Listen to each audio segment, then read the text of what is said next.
with Alicia. We're on our way to the airport. How you doing today, Alicia? I'm good. How are you? What is on your mind, voice? You know what was on my mind today? I was thinking about. I saw this crazy story with Lisa Bonet, and I don't know if you saw this story or not. Lisa Bonet was basically saying that, or it wasn't her. She didn't really say it. It was actually her ex husband Jason Momoa, who was saying that they basically went broke. That they were starving financially when he lost his job on Game of Thrones. Did you see that? I did not see the article, but you told me about it. And so, how long ago was Game of Thrones when he was on there? That was a while ago. Yeah, he got killed off early. They killed him. Okay. They killed him off like that's how you know he might be part black because he was one of the first people to get killed. Y'all know what I'm talking about. You know how they killed the black characters first. But wait, he did Aquaman. Didn't he make money from that? Yeah, yeah, but that was after Game of Thrones. That was after Way the after. comeback. Yeah, yeah. People usually don't tell their I went broke story until after they're not broke no more. I see. It's the comeback story. That's what it's about. Oh yeah, it's always a comeback story. Uh huh. Give me a yes or no in the chat. Give me a yes or no if you heard that story about Lisa Bonet's ex-husband saying that they were starving. I hope that was an exaggeration. Like I hope that they were joking when he said they were starving. This was back in 2011, 2012. Oh, okay. But I hope it was a joke. You think they were real? You think they were really starving? They think he was just being dramatic. What do you think, boys? I think he was being a little dramatic. I mean, because even back then he was very famous. So famous people don't usually have to starve. I mean, I think somebody will give you a cheeseburger or something. Well, what did he do with all that Game of Thrones money? What do you think? Well, the question is, how much money was it? I think that's one of the things a lot of people don't know and don't understand is that these actors ain't really balling like people would think. Ah, okay. So, well, you would know. What do you think? Well, I'll say this. With Boyce Watkins Films, we've made several movies, and in some of the movies we've hired actors, Okay. and I was actually stunned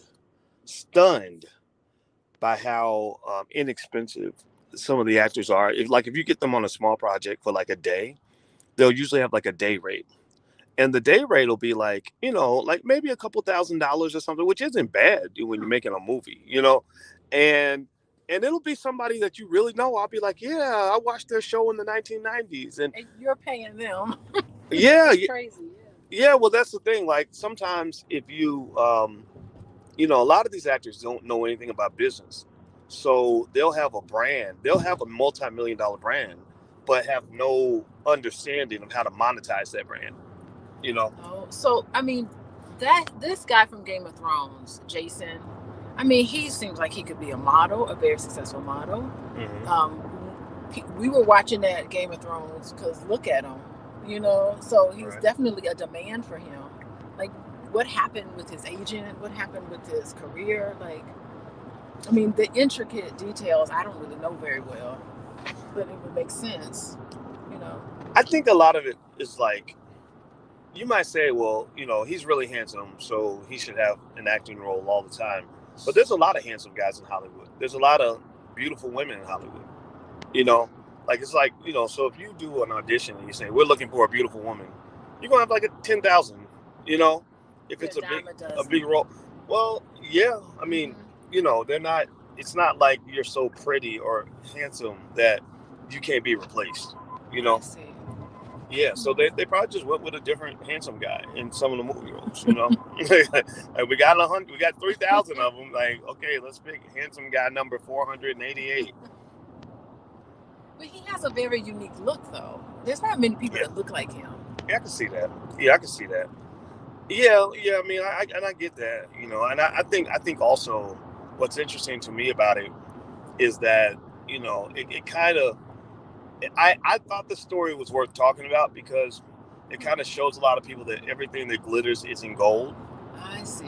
A lot of people think, oh yeah, if I become a rich famous actor, I'm gonna definitely be doing well. And people don't understand that rich and famous don't always go together. I see. Huh. So I don't know. And then it made me wonder also. I was like, thinking about this, right? And I was thinking, but your wife is Lisa Bonet. Like, what is she doing? Like, is she making any money? Like, I know her daughter is doing excellent. Her daughter is doing really good work. Zoe. What's her daughter doing?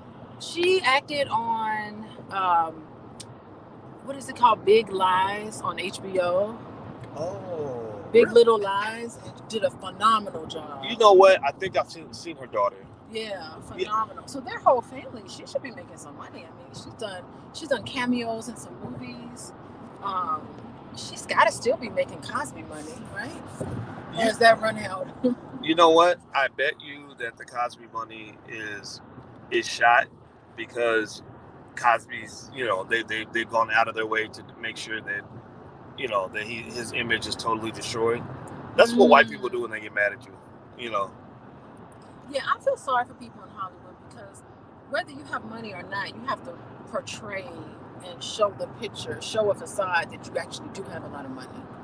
Yeah. It's like you have to keep up. With regular people, we don't have to spend all this money on makeup and hair and outfits and where you live and, styling and profiling. We don't have to do that, regular people. But that's why a lot of people go broke. A lot of people go broke trying to impress people that don't even fucking matter. Like people that you don't even know hardly. Like you're trying to impress these people. Some of these people don't even like you, and you're trying to impress them, and you going broke trying to impress them. And it's not just actors and actresses. It's a lot of just like professional people. Like I know people that went to Harvard who make the same mistake. It's like, oh well, because I'm the only person in my family who went to Harvard Law School, I'm supposed to have certain kind of clothes. I'm supposed to drive a certain kind of car.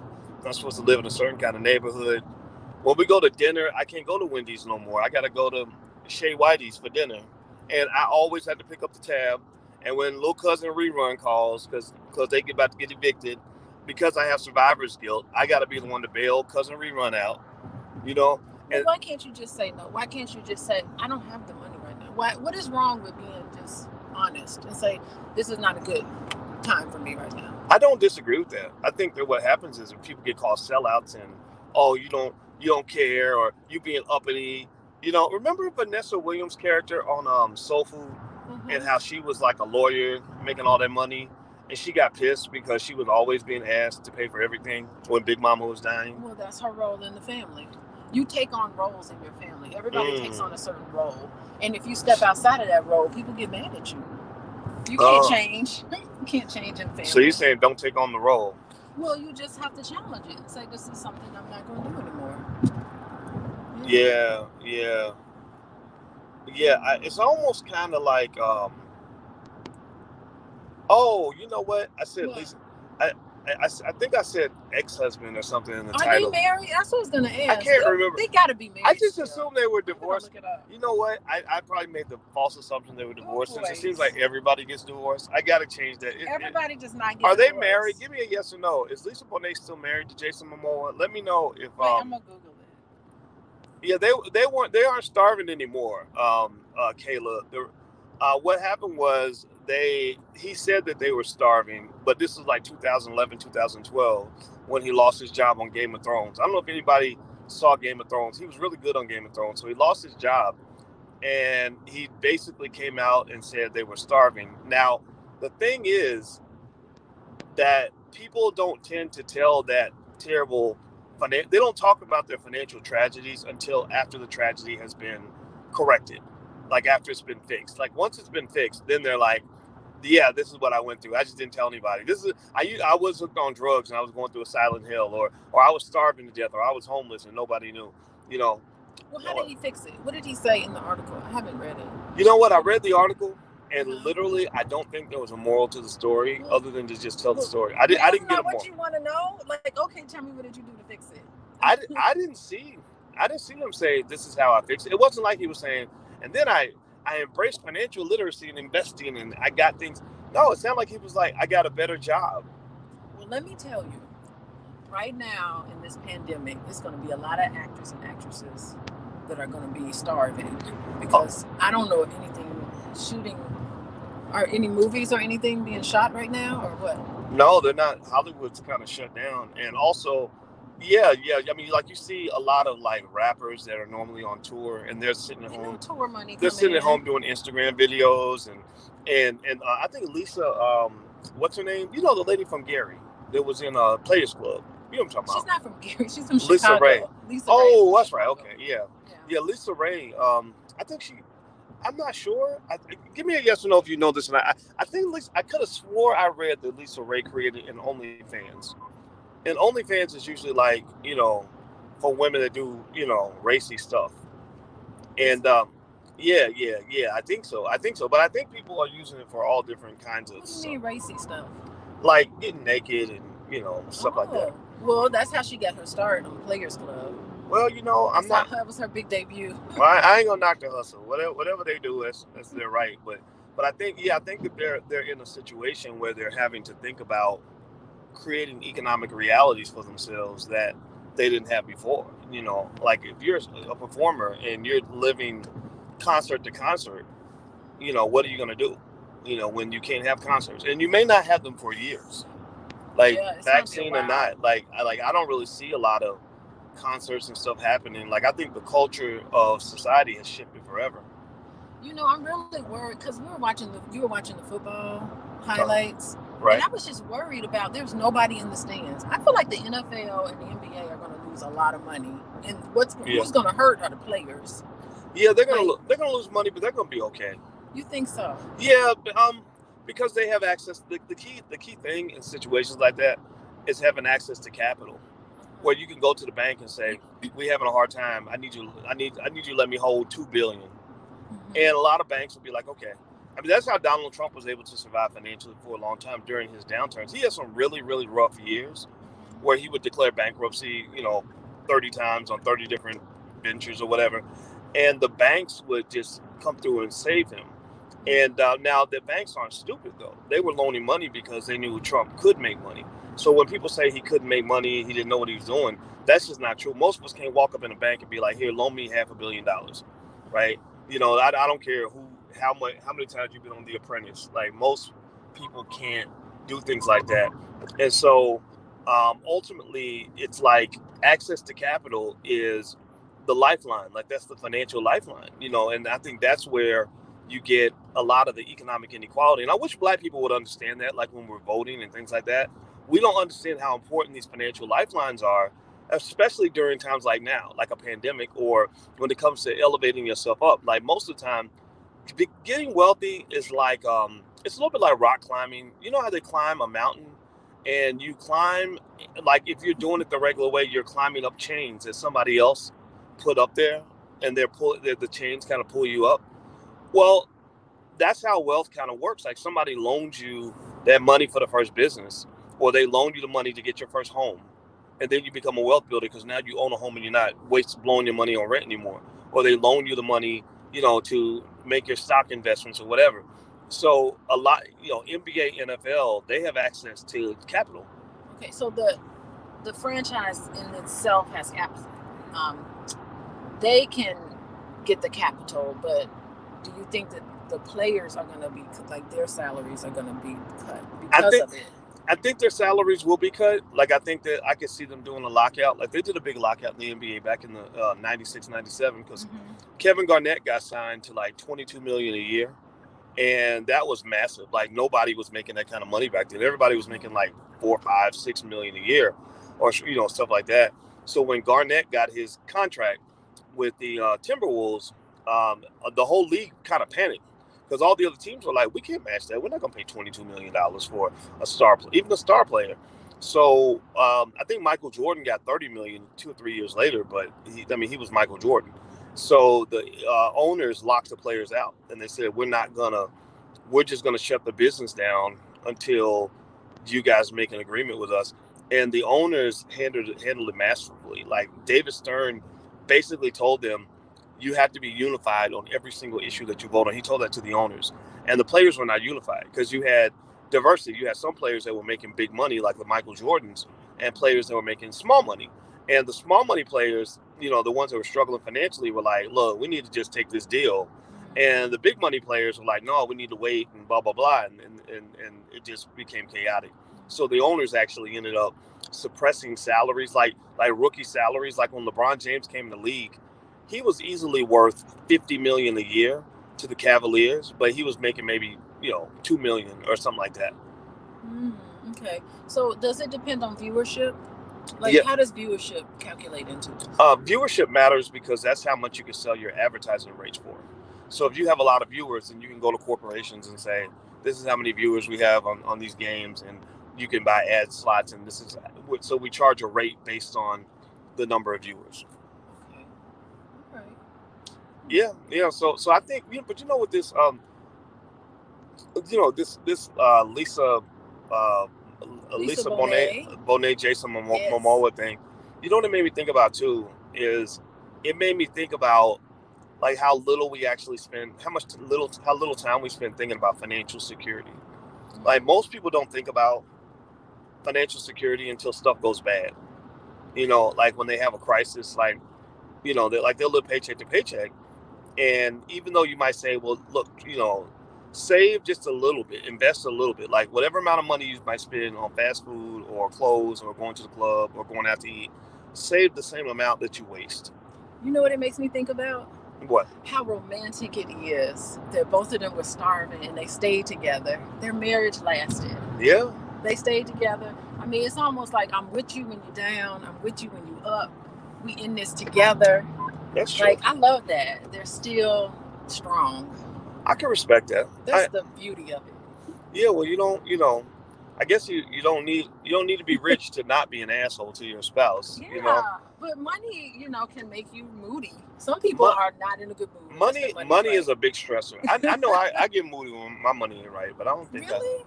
Yeah, but that's because you know what? Well, the whole time we've been together, my money's been right. But you wouldn't date me when my money wasn't right. No, you know what? But still, I was still friends with you.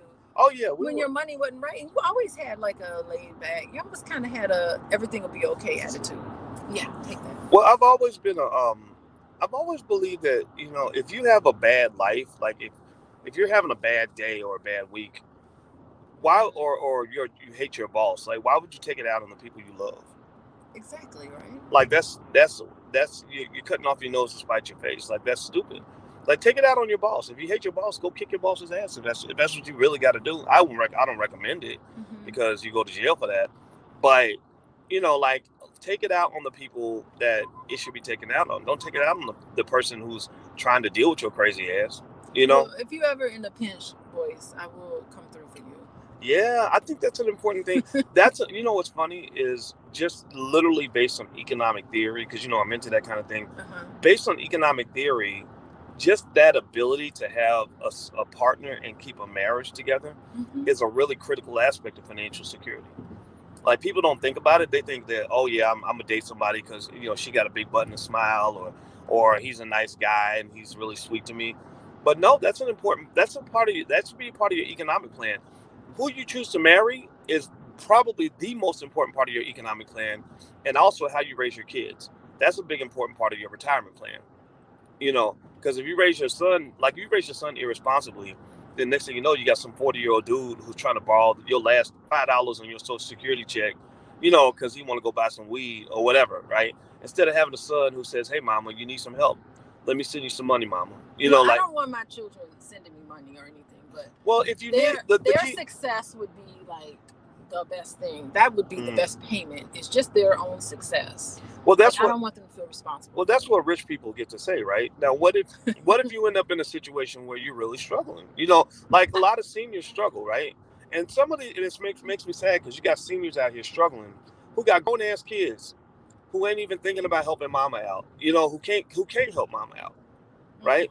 And so if it's moms like me, like I wouldn't tell my children if I had financial problems. If I was struggling, I'd be struggling. I'd figure a way out on my own. I wouldn't put that burden on my child.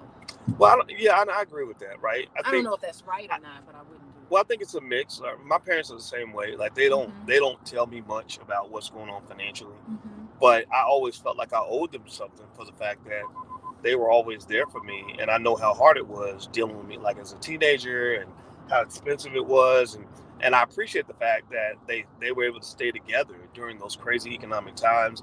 Like it takes a vision. Like you got to really be like dedicated to this thing. A lot of people are like, well, I'm just gonna do me, and I need to go find myself, so I'm gonna go abandon the family. People do that shit all the time. Abandon the family, really? Yeah, like you have men that'll be like, no, I want to go be single. Forget this. Or women that that just say, well, what about me? What about me? Like raising children is a very selfless, challenging process where you have to be really dedicated to other people. And some people, I've seen guys, especially like a young guy, like who's like 25. Like my dad was like 25, raising like two kids and coming home to his wife every day. And he's a handsome man. Lots of women would hit on him or whatever. So he could have easily been like, you know what, I'm too young to be dealing with this nonsense. But he was in love with your mama. He was. He loved your mama. He really was. That's but you love sometimes love is enough. Sometimes it ain't. Sometimes people are like, well, you know what? It's commitment and trust and dedication. I know guys that are in love with 5 women, and things like that happen, But you're right though. It does. What kept my father with my mother, was not just love for her, and not just attraction. It was he was on code. He had a man code that was given to him by his father. See, a lot of men, they ain't on code. A lot of men don't know what loyalty looks like. A lot of women don't know, ain't on code. Like code means, like being on code means like if I make a commitment, I made a commitment, period. That's your code. So you committed to me. I'm definitely committed to you. I love it. If you ever leave me, I'm going with you. I'm not going. If you ever decide to leave, I'm gonna be like, well, where are we going? Like I will be in your suitcase. Like you can't get rid. No, I'm like seriously. Like no, it's not. It's like commitment. People don't know what commitment means. Commitment does not mean like I'm gonna do this until I get uncomfortable. Commitment doesn't mean like, oh, I'm gonna do it, but if it gets hard, I'm gonna quit. Then if that's your mindset, then don't do it. Don't commit to it. Then it's not a commitment, or at least state it as a conditional commitment. Well, I mean, I think of course you have addiction and abuse and all of that. You do, where it's kind of toxic to stay. That's true, but you know what? Back in the old days, if you had a spouse that had an addiction, you stood by them and got them into treatment. And then, but what if they didn't want treatment? What if they didn't want it, and their addiction just took over? Well, I mean, there's couples I know, they have to. You cannot be addicted to something and keep a relationship together. Yeah, but then I think that that's what we should do. We should change the vows that say, for rich or for poor, in sickness and health, till death do us part, unless something goes wrong. Unless you get an addiction, or unless you piss me off, or unless I'm not happy anymore. Well, I don't think it's that simple. Unless the sex gets bad, unless I get bored. Like seriously, like it's not that simple. I think if you're in a situation where someone is just abusing you, they're abusing you, they're using substances. At some point, you gotta love yourself, because it can be damaging not only to you but for the children. Well, I'm not gonna knock it. I'm not judging people's decisions at all. I'm just saying that, we watered down what commitment really means. Like I think a lot of people walk around, they get to take pride in claiming that they made a commitment when really they didn't make a fucking commitment. Well, what it is one person makes a commitment and the other person isn't, because if they're having addiction, then that means they're not committed to the relationship. They're committed to that addiction. The addiction comes first. Okay. So it's at a point where it's just like, which one? Are you going to choose your marriage, or are you going to choose alcohol? Yeah. Well, which one is it going to be? Well, I'm gonna say this: if you ever got addicted to, first of all, I vetted you carefully as a human being to just see what your core values are. So I can't imagine you coming home talking about, baby, I have a crack habit, right? like you're not that kind of person, right? So I vetted you, right? I made sure, I understood, your character. I didn't just decide like, oh yeah, I like this girl, she's really, really cool. I'm gonna dedicate the rest of my life to her. But then secondly, I'm gonna just tell you the honest to God truth. If you had an addiction, I would probably still find a way around it so I could keep my commitment. I don't want. Yeah, I think that's important, especially if I wanted to get better. But what if I didn't want to get better? Then I drained all your money out. Then I would lock you out of my bank account. I'd be like, I'm not giving you no money. You my wife, but you can't have access to the bank account. So you're just gonna have a crackhead. You have a crackhead of a wife. Well, you know what? I'm not going to marry a woman that I think could be a crackhead. But the thing about commitment that makes it hard, I think people have to think about what commitment means, right? Like people have, like, commitment is a type of risk, right? It's like, and I understand risk really well. Like, my doctorate's in finance, so we talk about risk all the time.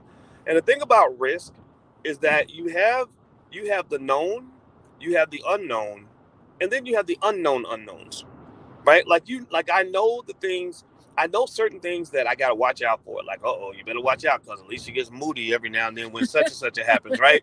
Right. And then there's the unknowns, like we don't know what's gonna happen if somebody's gonna get, God forbid somebody gets sick or whatever, right?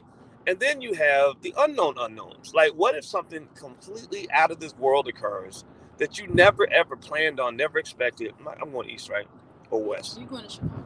I'm going sure. I'm going east. Okay. East. All right. And like, so what if some shit just comes from out of left field that you never would have thought about in a million years, and you have to adjust to a whole different reality? Yeah. I don't think people are ready for the unknown unknowns. Yeah, and I think like when some of these things pop up, you're right. That is where you have to make a decision. Either you commit yourself, continue that commitment to that person, or you just decide, I don't think I can endure this. I cannot withstand this anymore. It's not worth my time. It's not worthwhile for me to stay with it. Or you can mourn that loss. I'm not going to have somebody. Yeah, then maybe we should think about marriage like getting a job. Like I'm going to work for this company until I decide to quit. And I guess if we see it like that, then that's fine. I think just being honest about it, because I think that when we walk around pretending like we've made these commitments to till death, and less than half of them actually go till death, that means that that to me, your ability to keep a commitment shows me a lot about what you're made of. Well, commitment grows as the relationship grows. You can't just be committed to somebody. Okay, me and you were on a first date. I'm totally committed to you. Like, commitment increases as you get to know someone. Well, commitment increases when you but that's not automatic. Well, that's why you don't make a commitment until you're ready, right? But once you make the commitment, like my interpretation is, once I make the commitment, I've made the fucking commitment. All right, like once I've decided, like once I told you I'm gonna do some shit, I'm gonna do it. And that's a code that comes from my father and my mother. My father especially was like, if you're a man and you promise somebody you're gonna do something, like if you tell your 7-year-old you're gonna pick her up at school on Tuesday at 4, you do it. Like the only way you don't do it maybe is if you are in a car accident and you die. Then maybe you got an excuse. But even in a car accident, you get a flat tire, you take a fucking Uber because you don't want to. You are that 7-year-old's rock. You need to show the fuck up. That's what a man does. Well, you know what? I think that's the reason why I'm so excited about getting married, because you are so committed like that. It makes me feel very secure. It makes me feel like what? It does. It makes me feel secure. Yeah. I never have to worry about you. I never have to worry about, because you're all over the place. You travel, you do all sorts of stuff. I never worry about you.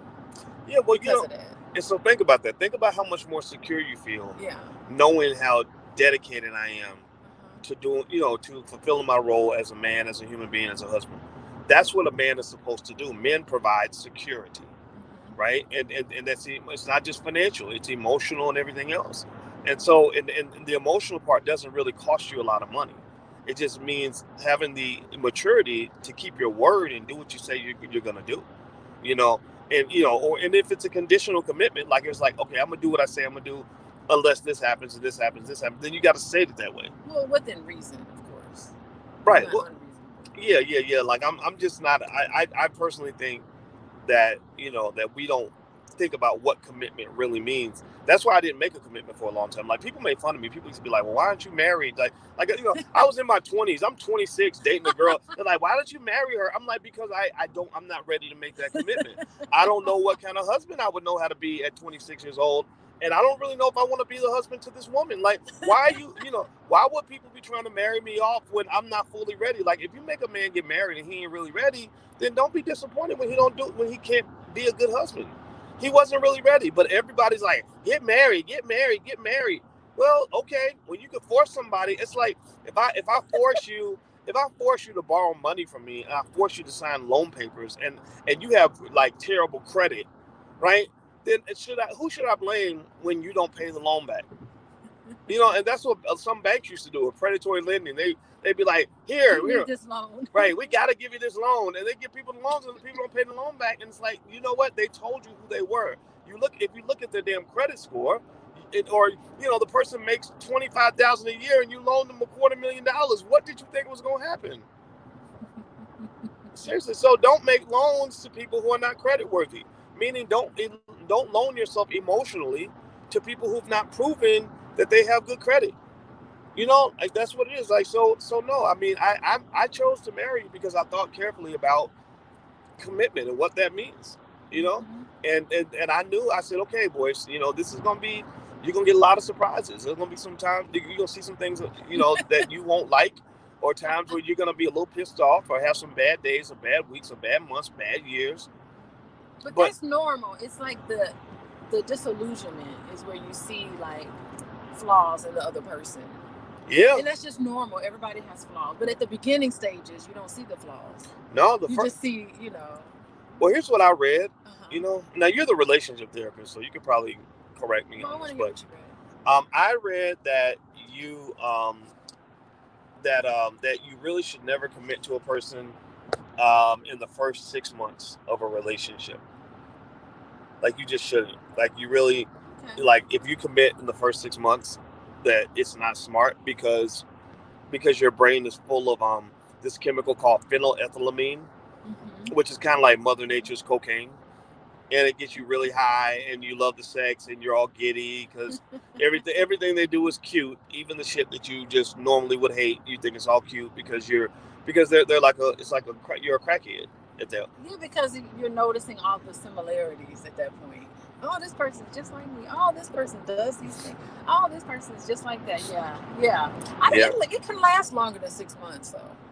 It can last up to 2 years almost. Well, I think they said it starts to wane at 6 months, but and then by 9 months you start noticing all the shit that you really don't like about the person. You start noticing the differences. Yeah, and people form an addiction to that. Like they literally have people called love addicts who literally, you ever have those friends that just have these like 6 to 9 month relationships, one after the other. And they meet a new person. That new person is like the greatest thing in the world. And then like when you call them like 3-4 months later, all the stories are gonna be different. Like let me tell you what he did. He's at is it Indiana? I don't go to Indiana, right? No, you don't. Okay. Why'd you tell me getting insulin? Oh, well, it was $2.94. You gotta take. Yeah, I don't. I do gotta go. Do I go 294 south? No, north. I don't do that, right? I do north. Okay. Sorry about that. I was just making sure you were taking north. Okay. We're driving to the airport right now. These people like that, they don't have very realistic expectations about it. They have no clue what a relationship is really about. People who are just addicted to the newness of the relationship, and it's very shallow. It's almost like you don't know that person very well, and then you just kind of get addicted to that newness. But real love is after when you decide to stay with that person despite their flaws, and you decide to love that person anyway. That's when real love happens. It's even better than the beginning stages. Yeah, I like that. And I think I found that love is really it really is an action. Like it's really it's a what's the word? It's a conscious decision. Like I don't just feel like I love you. I'm gonna show I love you. Like this morning.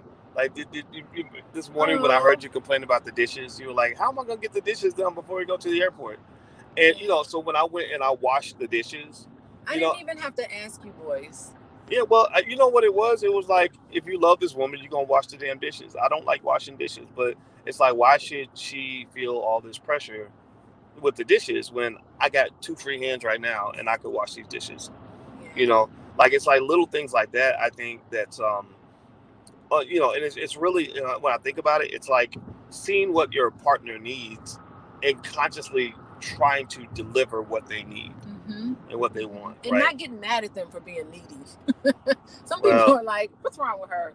She's freaking out over dishes. I shouldn't." It's okay. She needs this, and I'm gonna help. Well, I do think that was a little weird. You do freak out over dishes. Yeah, but we're going on a trip, and so we have to. The dishes need to be washed. That's so true. If we left the dishes in that water all weekend, that we would have came back bugs and everything, with fungus and yeah, that part I agree with. Yeah. Yeah, but I really think so I think knowing little things like that is important. I think also like being with somebody who understands that is important too. Because some people are just bad at relationships. They're just bad at love, you know. And it's almost like trying to play a video game or a basketball game with somebody who's a terrible teammate. You Well, know. see, you say the best thing you can teach your child is money and finance and entrepreneurship and all of that. I think the best thing to teach your child is to love themselves, give them self confidence, build up their self esteem so they feel good about themselves, so that when they do get money, they'll know what to do with it and not spend their money anxiously trying to buy love and trying to spend money and going into debt and all of that. There's a psychological aspect to it. So the best thing you can do for your children is to love them unconditionally. I think I think that's very important, right? Well, you know what it is. And I guess it's like, and I do agree with that, right? I think self love is very important. Like I Yeah. think I think black people we have trouble with that sometimes, and it makes us do things that don't make a lot of sense. Like when they study people that spend a lot of money on like luxury items, like I really got to have me a $700 Gucci belt. They're feeling a void. They don't feel like they're worthy. And so I have to Mm, be worthy with this material thing. They're looking yeah, outside of themselves because there's nothing going on inside. yeah, I agree with that. You Like know? that label And makes them feel like they're like I am like now I have confidence right. because I have a $700 Gucci belt. When some people say like, well, could you have gotten that confidence without the $700 Gucci belt? And then it wanes. And that's why that becomes an addiction. Shopping is an addiction because you get that high and then it goes away and then you're searching for it again. That's Mm-hmm. true. That's true. Yeah, and I think that it's funny when you talk about loving yourself and Yeah. loving, and also to the extension of that, I think about like just knowing how to love other people, because there's some people who love themselves too much. Like sometimes you get OD on self love Okay, to the well, point where you become mm-hmm. self absorbed. Like Donald Trump loves the shit out of himself. You know what I mean? Like that's like Kanye West. Like I like Kanye when I talk to him, but Kanye really loves Kanye. You know, and it's kind of like okay, there are other people in the equation, and I think that the ability to work with another person in a communal context, like okay, this is a partnership. It ain't always about me. It ain't always about what I want and my feelings. Okay, It's so about that's us. interesting. Okay, so in terms of feelings, I think like you really need to be connected to that. Mm. What And do you that's mean? another thing in terms of parenting. When if your child acts out, you really need to ask them, what were you thinking? How are you feeling? Yeah, I can see that. And that's part of building up a person's self-esteem because if your feelings matter, then you matter. I can see that. And if you grow up thinking that your feelings didn't matter, you didn't matter, then when you do get money, then you're going to really be feeling that void. You're not going to feel content at all. I can see that. Yeah, I think as a general like courtesy, letting people know that they exist, that they're seen, and that they have a seat at the table is really good for self-esteem for children. Um, I think it's like also a matter like I also think in terms of the balance, like because I can tell you when I grew up, I didn't have that luxury, right? I kind of grew up What in do you that. mean? I grew up in that old school kind of environment where it's like sit down, shut up, you know, quit crying, or I'm gonna give you something to cry about, that kind of thing. That's A lot of them. trauma. I'm gonna tell you, if you grew up like that, that is trauma. And it's so funny, like if you ask somebody when you're traumatized, most people will say no. Did you experience trauma when you're younger? Most people will say no, but if you grew up and people told you to sit down and shut up and you don't matter, you don't mean anything, I mean, that is trauma Well, I do in agree with some that. sense. I know I do. I definitely agree with that, right? So I think that part of the benefit of knowing what it's like to go through trauma is that I'm very sensitive to helping children avoid trauma. Like if I see a child going through something Uh-huh. that appears to be painful, like I feel obligated to help protect and support that child. Okay, so that, I don't want to pathologize that at all, There's nothing to but pathologize about helping children. okay, I will yeah, that I but won't accept. okay, but what I want to point out is that really what you're doing is you're projecting. You're Right. projecting. Hold on. Absolutely. You're cutting me off now. I say you're projecting the pain you felt. Mm-hmm. You're identifying so closely that you're projecting it, and at some point it could be dysfunctional at some point. Absolutely. You know what I mean? Because you're working through your own stuff, not based on what that other person needs, but it's based on what you need. Mm-hmm. And so it continues on, and then at some point it needs to be dealt with. That needs to be dealt with because that was your trauma. I agree. I mean, I think that one benefit that my trauma gave me mm-hmm. is it gave me empathy. Like what some might call a projection, I call it empathy. Like I want to help you because I know how it feels. Like you know what I mean? Like if a kid's getting bullied, like I know what it feels like to be bullied. And if I didn't have that trauma, then I might say, oh, it's not a big deal. Like who cares? Mm-hmm. You know, you'll be fine, right? So a lot of times, you know, that there's I think there can be benefits to trauma to some extent. Not to say that not to say you want to not to say you want to go through it, but sometimes trauma can make you stronger. Like for example, Navy SEALs put their people through trauma all week long, Hell Week. They call it Hell Week because it's very traumatic, right? And what happens? Well, Navy SEALs are not regular people. Navy SEALs are some bad motherfuckers. Like they know how to do shit other people can't do because they went through that trauma. Like, of going a whole week without being able to go to sleep and, you know what I mean, being shot at and just all these things that, so if you use a tough situation the right way, it can make you better. And people that always protect you from every bad situation that you could ever experience, they're not necessarily making you a better, stronger, more capable human being. Okay. Well, you do need to be careful. I agree with you. I think you do need to be careful with your triggers.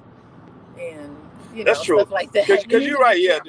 Navy SEALs are also crazy, right? Some of them, not all of them, but you got veterans that have PTSD. Talk to their wives. See what their wives have to say. Shout out to the veterans, by the way. Yeah. I love my veterans. I have a lot of veterans that end up following me and stuff like that, and I have so much respect for veterans and the sacrifice they make. Yeah, but you're right. I mean, it does come. It's like it comes with a bright side and a dark side. Like everything has a dark side, everything has a bright side. And if you focus on the bright side and manage the dark side, then everything can be used to your benefit.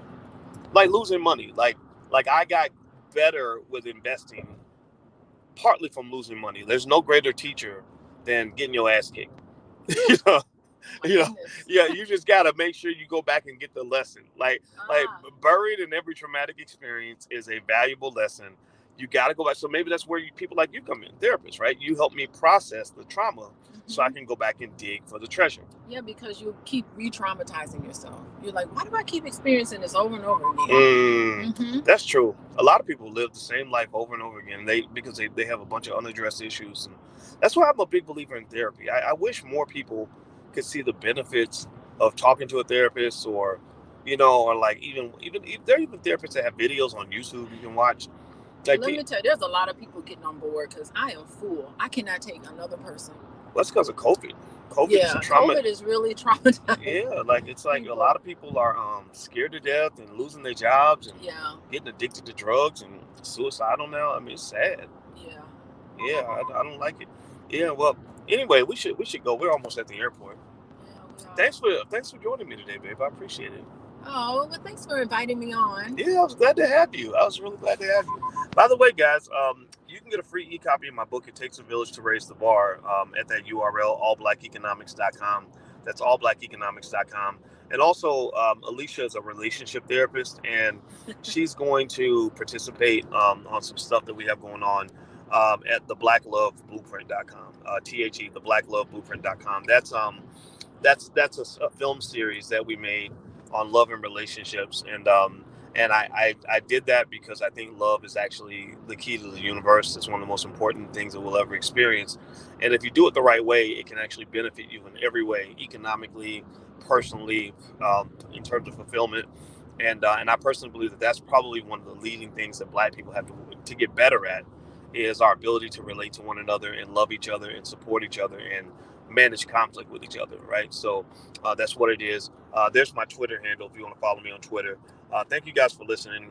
We were just talking shit in the morning, so we figured we'd invite you guys to join us on our morning drive to the airport. So I'll check back in a little bit later on the stock market stuff and all that stuff. So have a good day, guys. Talk to you later. Peace.